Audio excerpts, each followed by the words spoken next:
Hello, I'm Nerino Petro, Practice Management Advisor for the State Bar of Wisconsin, and we're here to talk to you today briefly about Windows 8. Windows 8 is Microsoft's latest operating system and has been received with mixed reviews, and there are a number of reasons for that. I think a little background, though, on how we got to this point with Windows 8 is important. In years past, there was the Windows operating system, there was the Macintosh operating system.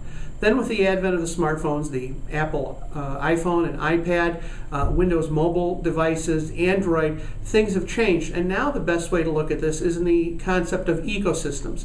Each of these companies have their ecosystem of operating systems.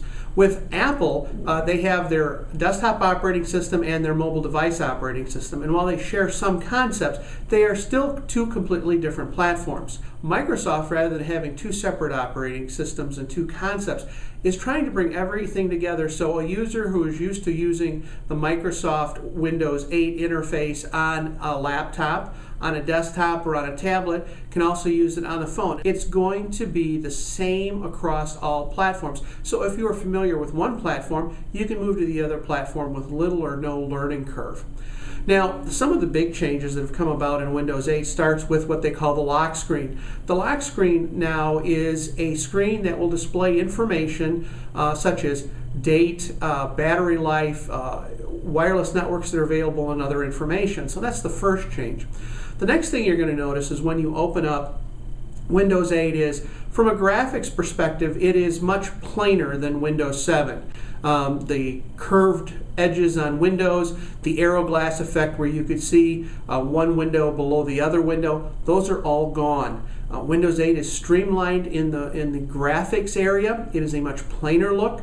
The next thing you're going to notice is that it opens up to what they call the start screen. Now, one of the big complaints that many people have is that the ubiquitous start button that everyone became familiar with in the lower left-hand corner of Windows XP, Windows Vista, Windows 7 is gone. And that's been one of the big complaints. Well, it's gone in one sense, but it's not gone in another, in that it's been replaced by the start screen. And the idea behind the start screen is it is much easier to display all of the program links and everything on a screen rather than in a menu tucked away in a corner. So the start screen is still there, it just looks different. The other thing you're going to notice is that the desktop is covered in tiles. These tiles can either be static or what they call live. A live tile will actually display information such as the time and temperature and weather, or links to your social networking sites, or map information. So tiles aren't just an icon anymore, they can also convey useful information to you with a glance at the start screen. Now, the traditional desktop, which everyone is used to using, is still actually a part of Windows 8.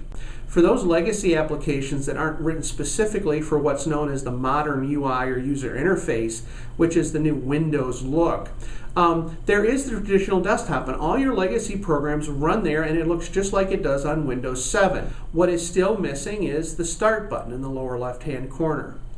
Moving on from there, some of the other differences include the fact that Microsoft now has created what they call the Charms bar. And if you take your mouse to the right-hand side of the screen, the Charms bar will appear, and this contains commands that you use on a regular basis. Things like search and changing settings, and an icon to take you back to the Windows 8 start screen. So these are in the Charms bar. That's also where you'll find your power off and other options. All applications now is at the bottom of the screen. So if you're at the Windows 8 Start menu, simply pressing the space bar will bring up a link for all applications. This takes you to the desktop where you'll see all of the applications listed in tiles. Easy to navigate. Simply move your cursor to the screen to the right or the left, and it will move it to screens and show you all of the different icons. If you have a mouse with a scroll wheel, simply moving the scroll wheel will move the screen left and right. And if you also have a mouse that has one of the scroll wheels that tilts, which none of us really could figure out what we could use it for, simply tilting it will move the screens left and right. So this is a great feature. For those that are still looking for the traditional Start button, the good news is there are a number of free and paid applications that will bring the Start button back if you absolutely have to have it. I've worked with Windows 8 now on both a notebook and a tablet. It is definitely optimized for a tablet. It's a great experience now, which is something unique for Windows, because their prior tablet efforts have been lacking compared to Android and Apple. The new Windows 8 modern UI works very well on a tablet, but I have to say that even on a laptop, I'm coming to like the Windows 8 interface. I'm becoming used to it, and I definitely think that it has a place. There is still room for improvement. I think they'll be making changes to it. But if you're looking at a new system, if it's not in a networked environment, I think Windows 8 is definitely something that you should consider. If you have an office, though, that is still equipped with Microsoft Windows version 7, I think at this time you're still better to stick to Microsoft Windows 7 Professional on your replacement equipment until Microsoft Windows 8 has been out for at least a year.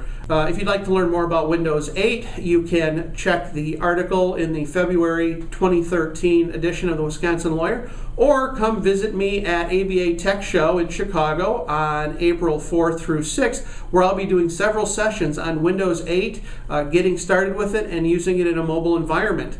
I'd love to see you there. It's a great time, and it's the best conference for attorneys to actually see and learn about technology that can have a major impact in their day-to-day operations.